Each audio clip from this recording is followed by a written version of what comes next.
తెలంగాణలోని పలు జిల్లాలు చలితో వణికిపోతున్నాయి. నిన్న తీవ్రమైన చలిగాలులు అల్లాడించాయి.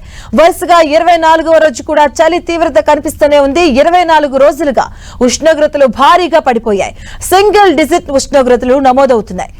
ఇన్ని రోజులుగా సింగిల్ డిజిట్ ఉష్ణోగ్రతలు నమోదవడం ఇదే తొలిసారి. గ్రేటర్ హైదరాబాద్ మున్సిపల్ కార్పొరేషన్ పరిధిలో అటు తెలంగాణ రాష్ట్ర వ్యాప్తంగా అనేక ప్రాంతాల్లో ఉష్ణోగ్రతలు సింగిల్ డిజిట్ కు పడిపోయాయి. రంగారెడ్డి జిల్లా షేర్లింగంపల్లిలోని హైదరాబాద్ విశ్వవిద్యాలయ ప్రాంతం, ఉత్తర తెలంగాణలోని కొమరం భీం, ఆసిఫాబాద్ జిల్లా రాష్ట్రంలోని అత్యంత శీతల ప్రాంతాలుగా నిలిచాయి. ఇక షేర్లింగంపల్లిలోని హైదరాబాద్ విశ్వవిద్యాలయ ప్రాంతంలో అత్యల్ప ఉష్ణోగ్రత 8.8 డిగ్రీల సెంటీగ్రేడ్ గా నమోదైంది.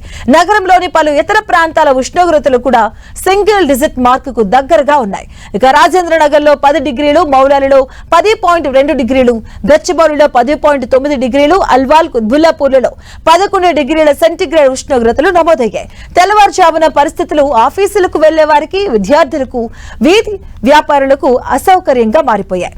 ఇక డిసెంబర్ నెలలో చాలా రోజులుగా కనిష్టంగా ఉష్ణోగ్రతలు సాధారణం కంటే 34 డిగ్రీలు తక్కువగా నమోదయ్యాయి.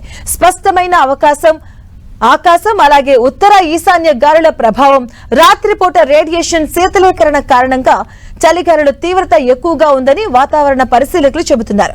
హైదరాబాద్ వెలుపల, ఉత్తర మధ్య తెలంగాణలో కూడా చలిగాలుల తీవ్రత ఎక్కువగా కనిపిస్తుంది. ఆసిఫాబాద్ లో రాష్ట్రంలోనే అత్యల్ప ఉష్ణోగ్రత 5.6 డిగ్రీల సెంటీగ్రేడ్ నమోదైంది.